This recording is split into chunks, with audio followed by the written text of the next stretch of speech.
We talked about it earlier. There's going to be a fallout from when you played the way you played, and the Browns played the way they did, and the quarterback play, and the coaching, and the line, all that letter D and all that above. But you say, G. Bush, what's the solution? And I'm not saying this is a one of a kind solution, but here's what I'm going to find out, because I said this earlier. Something got to give. In order for you to figure out what the problem is, you got to isolate certain things. I need to use the process of elimination to figure out who it is. At this moment, the Cleveland Browns are so bad that you can't definitively say that Deshaun Watson is the reason the Cleveland Browns are losing these games. It just so happens to be that the quarterback is going to be the fall guy 90% of the time. After the quarterback, you got the coach. He's going to be the fall guy. And then from there, you'll look at people like the GM. You'll start looking at the infrastructure, all that stuff. But when you're playing that bad and Deshaun Watson plays that bad and he has what comes with his name, he's going to be one of the first guys to take that blame. And a lot of people is trying to put the blame on him unequivocally, like everybody else is balling. They're not.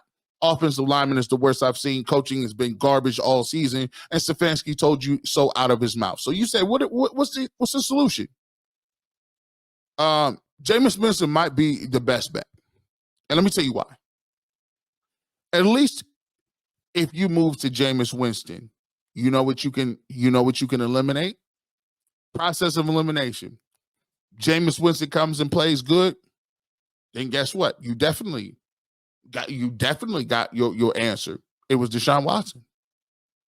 For whatever reason, if they didn't want to block for him, or if it just wasn't the offense suited for him, or it just the team didn't rally around him, or it was just like, he was seeing ghosts at the time. If Kevin Stefanski is still calling plays and they simply swap out Jameis Winston or Deshaun Watson, put in Jameis Winston and Jameis Winston balls, by process of elimination, Deshaun Watson was a main culprit, right?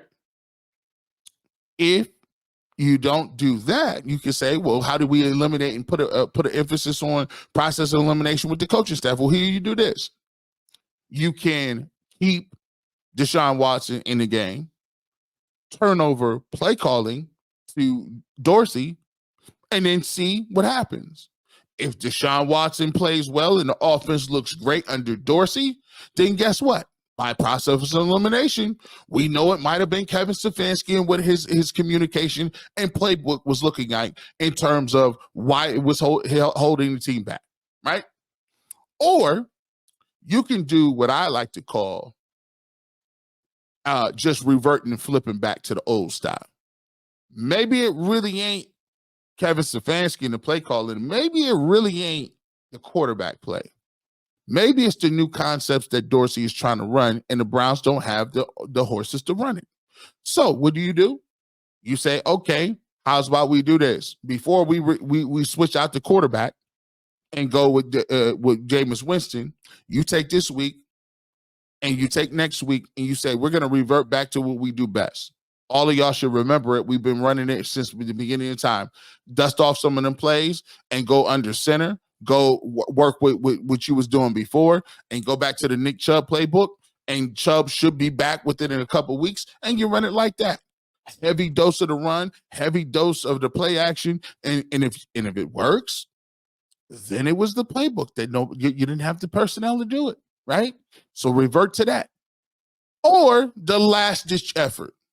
And this is the last ditch. This is what I would like to see. I would like to see Kevin Stefanski step up and say, you know what? We're going to make a lot of changes around here. And some of the changes are going to be shocking. And you got to make changes when things not working. I don't care who you like, who you don't like, what it is or what it's going to be. Here's how we're going to move with this. I'm going to step up and I'm going to hand play calling duties over to Dorsey. That's what we're going to do. We're going to hand play calling duties over to Dorsey, right? I'm going to move out the way and be and let him see what he was going to do. But we about to run that playbook, though. We're going to run this football. We're going to be physical up front, and we're going to pare it all the way down. If by a couple weeks after that, it don't work with Deshaun Watson, it's time to pivot to Jameis Winston. And then we're going to go with Jameis Winston for the rest of the year, figure out if we got something and figure out if he's the dude. Because, look, he only a year older than Deshaun Watson, and you need somebody, you're going to need somebody to salvage your reputation in the locker room. Because as we talked about it before, if you come out there playing around and you go to DTR or you wanted something, you're going to lose Myles Garrett. You're going to lose Denzel Ward. You're going to lose Batonio. You're going to lose a lot of those guys. JOK, a lot of those veterans are going to tune out. And then you're going to have a fire sale. We don't want fire sales, do we?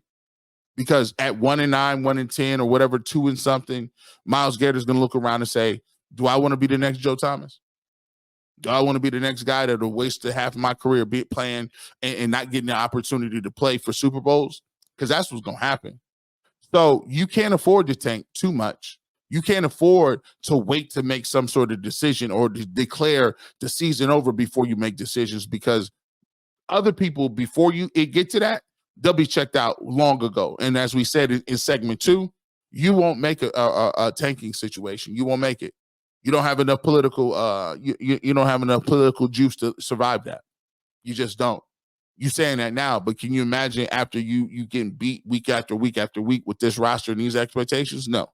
So what you should be hoping for, best case scenario, is if you can get Jameis Winston to play like some of these other quarterbacks who resurrected their career. Sam Darnold, Baker Mayfield, Geno Smith, who else out there? Jared Goff to a lesser degree, because he had been to a Super Bowl. You want guys like that can dust their career off.